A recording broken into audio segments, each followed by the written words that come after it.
8:46 de la mañana, ya le estamos dando la bienvenida a nuestros estudios al diputado nacionalista Pablo Abdala. Buen día, diputado, ¿cómo le va? Muy buenos días, un gusto. Muchas gracias por invitarme. Por favor, un placer. Para profundizar un poco sobre lo que fue una noticia de hace algunos días atrás y que ha motivado la convocatoria al director de Derechos Humanos, Nelson Villarreal, a la Comisión de Población y Desarrollo Social, que tiene que ver con que, el diputado Abdala entiende debe dar las explicaciones de esta prórroga en la asistencia económica y creo que técnica que se le estaba brindando por parte del gobierno de Uruguay a las 5 familias de refugiados sirios. Recordemos que esa asistencia culmina ahora el 31 de octubre. Exacto. Y se ha decidido una ampliación que creo que es de un año más. Aparentemente. Un año, aparentemente. Por lo menos por lo que ha trascendido. Bueno, y esto, diputado, por lo que yo le he escuchado y por lo que daría la sensación, es algo que no se puede hacer así directamente si no pasa a un ámbito parlamentario de discusión o de por lo menos conocimiento de los motivos que llevan a la toma de esa decisión. Sin duda. Yo creo que aquí hay aspectos formales y sustanciales. El aspecto formal es el que usted señala, Humberto. Es decir, yo creo que esto es materia de ley. Cuando se establece una discriminación en el ordenamiento jurídico en favor de determinado grupo de personas, que es lo que pasa acá, porque los refugiados, en su condición de refugiados, son habitantes de la República igual que cualquiera de nosotros. Sí. La ley de refugiados dice claramente que tienen los mismos derechos y las mismas obligaciones que cualquier ciudadano o cualquier habitante de la República Oriental del Uruguay. Cuando, por lo tanto, se hace una diferencia en favor de ellos, que lo que se ha hecho es una diferencia en términos de asignarles determinadas asistencias y darles apoyo económico. Una partida mensual que oscila entre los 35 y los 70 mil pesos de acuerdo a la composición del núcleo familiar, más una partida a rendir cuentas, lo que se llama un fondo rotatorio, que es de cerca de 30 mil pesos, que es para gastos también, gastos de vestimenta, de medicamentos. ¿Cuánto? 30.000. Aproximadamente, casi 30 mil pesos. Bueno, eso es algo que en tal caso la sociedad resuelve por razones de interés general, si lo hay, y en favor de determinadas personas en detrimento de las demás. Guste o no, hay una afectación del principio de igualdad, porque se supone que el Estado en principio nos debe tratar igual a todos los ciudadanos. Por lo tanto, lo primero es que esto pase por el Parlamento. Lo otro que tiene que ver con los aspectos más sustanciales, nosotros hemos venido hablando de este tema desde su inicio con el anterior director de Derechos Humanos, con el doctor Miranda, el actual presidente del Frente Amplio, con el que mantuvimos una relación absolutamente fructífera. Miranda nos dio siempre toda la información, con lujo de detalles, y él mismo sostuvo categóricamente en el Parlamento que efectivamente este programa de acogimiento de las familias sirias tenía una duración máxima de 2 años. Los 2 años se cumplen ahora efectivamente porque vinieron en octubre del 2014 y que culminados los 2 años el programa indefectiblemente terminaba. Entre otras cosas por esta misma razón, porque ya sostener esta desigualdad en el tiempo se hace bastante complicado, bastante difícil, porque entonces ¿hasta cuándo y hasta dónde? Y lo otro que preocupa que tiene que ver con esto es que yo a esta altura tampoco sé muy bien si con una prórroga de 1 año alcanza para facilitar o para habilitar lo que se supone que se debe habilitar, que es la inserción o la adaptación de estas familias al medio y a la sociedad uruguaya. Y esta extensión, esta prórroga de 1 año, obviamente usted todavía no tiene información oficial, pero tal vez ha estado averiguando y escuchando. ¿Se realiza porque no hay una inserción todavía correcta o que determine la autosuficiencia de cada familia? Exactamente, yo creo que tiene que ver con eso. Y me quedé con la versión que nos dio Miranda en su última comparecencia al Parlamento, que fue en los primeros meses de este año, donde nos transmitió una gran preocupación en cuanto a las dificultades muy serias que, sobre todo en algunos casos de estas 5 familias, estaban aconteciendo en cuanto a efectivamente su adaptación definitiva. Bueno, sí, hay algunos episodios hasta policiales complejos. Digo. Hubo episodios de Uno violencia. De los señores que se roció con nafta y amenazaba con prenderse fuego. Exacto, hubo agravios y ataques personales a funcionarios de ACNUR, a funcionarios de la propia Secretaría de Derechos Humanos. Está el caso de una familia, según nos decía Miranda, de una de las 5 familias que tiene características muy especiales porque es monoparental. Hay una jefa de familia allí que tiene a cargo 6 o 7 hijos, que aparentemente se encuentra en una situación de desequilibrio emocional y mental, donde cualquier tipo o alternativa de adaptación es absolutamente imposible, según nos lo transmitió, que ha estado internada recurrentemente. Entonces yo veo que esto es un tema que se agrava y que, bueno, yo no sé qué salida o qué solución definitiva le vamos a encontrar. Es algo parecido también a los refugiados de Guantánamo. Digo, tenemos algunos casos donde se ha logrado una correcta reinserción, o por lo menos, digo, hay un avance, Y también tenemos otras situaciones como Diyab, por ejemplo, donde bueno, ha sido bastante más complejo, ¿no? Sin ninguna duda, sin ninguna duda. Esto tal vez haya quedado un poco más disimulado, porque lo de Diyab obviamente fue bastante más estruendoso, digamos así, y ha generado todas las repercusiones que todos conocemos y mucho nos preocupan, pero yo creo que aquí tenemos una pequeña bomba de tiempo que notoriamente cada tanto genera determinado estallido, como cuando, por ejemplo, hace relativamente poco tiempo se concentraron en la Plaza Independencia, ustedes lo recordarán. Claro, y allí la Plaza Independencia con los niños. El propio doctor Miranda intervino, los persuadió de desistir de esa medida, pero ya en esa oportunidad les aclaró que en 2 años esto se tenía que terminar. Claro, el punto es qué pasa cuando se termine. Claro, pero también es verdad lo otro, Danilo, es decir, nosotros somos un país de inmigrantes.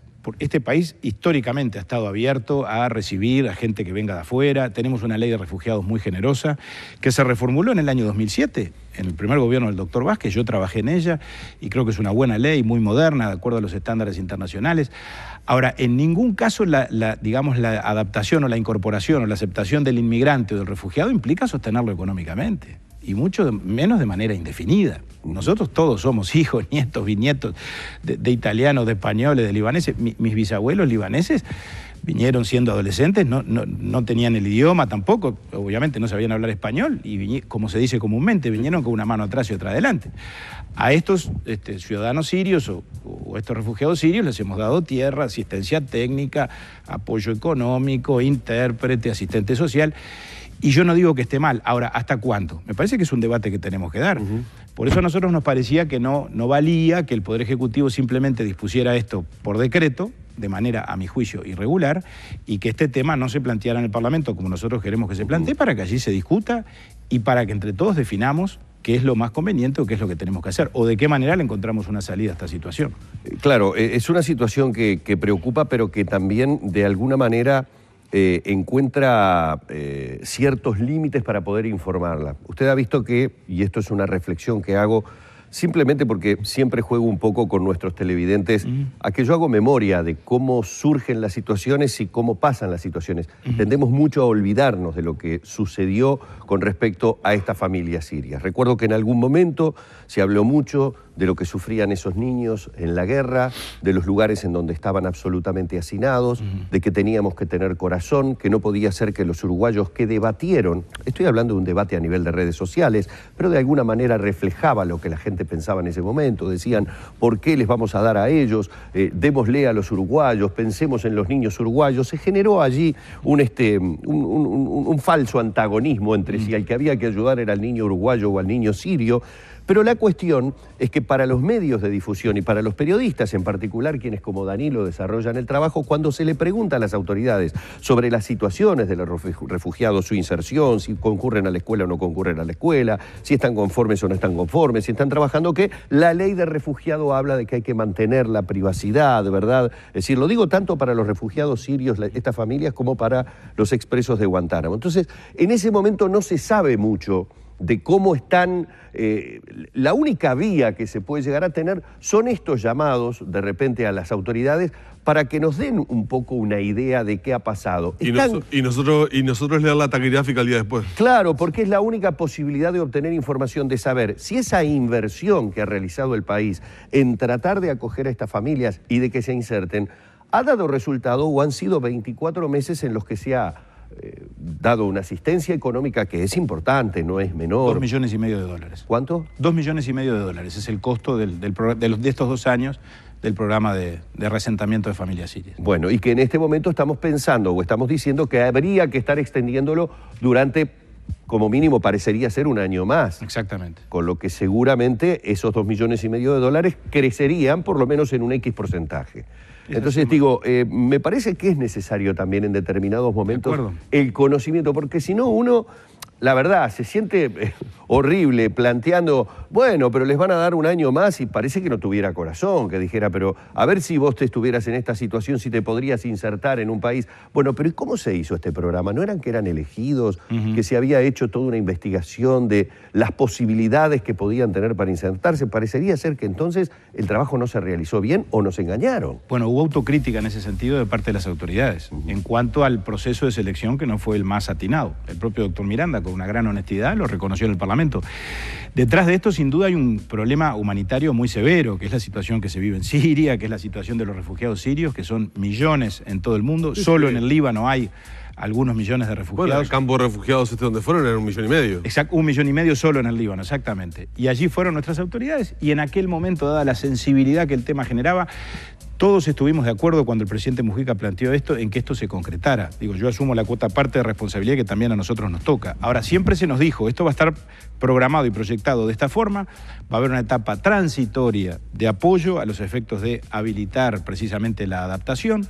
Después se nos dijo que hubo apresuramiento, y yo creo que el apresuramiento, no quiero politizar la discusión, pero en algún sentido estuvo condicionado o determinado por el calendario electoral, porque por algo estas familias llegaron los primeros días de octubre, y las elecciones nacionales fueron el último domingo de octubre y el último domingo de noviembre, y notoriamente el presidente Mujica aceleró los trámites, y el propio doctor Miranda después nos dijo, no, realmente debimos darnos más tiempo a la hora de la selección de las personas que traíamos, y aquellos polvos trajeron estos lodos, porque evidentemente eso fue lo que después determinó que pasara lo que pasó. Y hoy tenemos un problema, porque además, repito, yo creo que esto nosotros no podemos sostenerlo indefinidamente, porque en ese caso yo creo que ya estamos fuera de los principios generales de nuestro ordenamiento constitucional. Aquí no se pueden generar sistemas jurídicos paralelos donde a un grupo, por pequeño que sea y por la mayor justificación que haya, le damos determinados beneficios y determinadas asistencias y al resto de la sociedad no. Claro, seguro. Ese es el tema. ¿Un año alcanza? ¿Será suficiente? Yo creo que el director de Derechos Humanos nos tendría que explicar todo eso, porque si no, dentro de un año vamos a estar reeditando la misma discusión. Queda claro el planteo, y antes que desde producción baje el llamado a redondear la nota, yo no quiero dejar pasar la oportunidad de preguntarle a usted, porque el Partido Nacional ha anunciado que luego de lo que ha sido la investigadora ANCAP va por nuevas investigadoras. Y una de ellas tiene que ver con el proyecto de la regasificadora, que lo ha tenido usted haciendo punta allí en el tema regasificadora desde hace ya un buen tiempo. Exacto. Ha planteado ya el Partido Nacional justamente una investigadora por la regasificadora, entre otras, que también ha planteado paralelamente. Concretamente, ¿usted tiene la sospecha de irregularidades e ilícitos en el proyecto de la regasificadora? Yo tengo la convicción de que hubo irregularidades. No quiere decir que esas irregularidades constituyan ilícitos penales. Lo verá la justicia.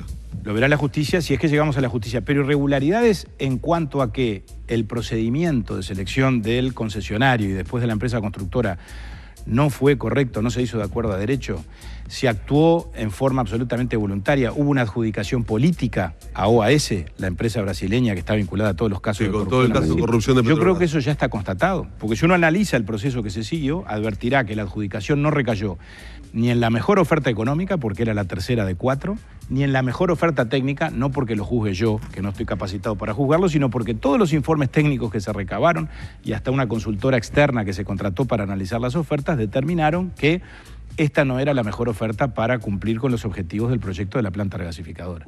Cuando a uno además a eso le agrega, y creo que ahí ya hay entonces indicios o elementos de convicción de que puede haber algo peor que un mero error o una mera imprudencia a la hora de adjudicar una obra, todo lo que está pasando en Brasil, es decir, en Brasil hoy se investiga la actividad y la actuación de un funcionario, el actual gobernador de Minas Gerais, que cuando fue ministro de Industria del gobierno de Dilma Rousseff, según se dice y lo investiga la justicia brasileña, habría intercedido ante las autoridades uruguayas de aquel momento, estamos hablando del gobierno del presidente Mujica, para que efectivamente esa adjudicación se realizara a quien efectivamente se le realizó, es decir, a la empresa OAS y al consorcio GNLS.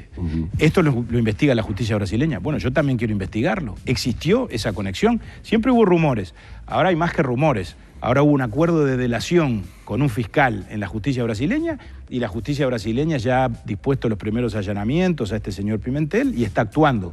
Yo no digo, por lo tanto, que nuestras autoridades hayan actuado con corrupción o que haya habido corrupción del lado uruguayo. Ahora, si la justicia brasileña investiga eso, ¿no deberíamos investigarlo nosotros para estar tranquilos y para deslindar responsabilidades? Ese es el sentido del investigador. Muy bien, vamos a despedir y agradecer.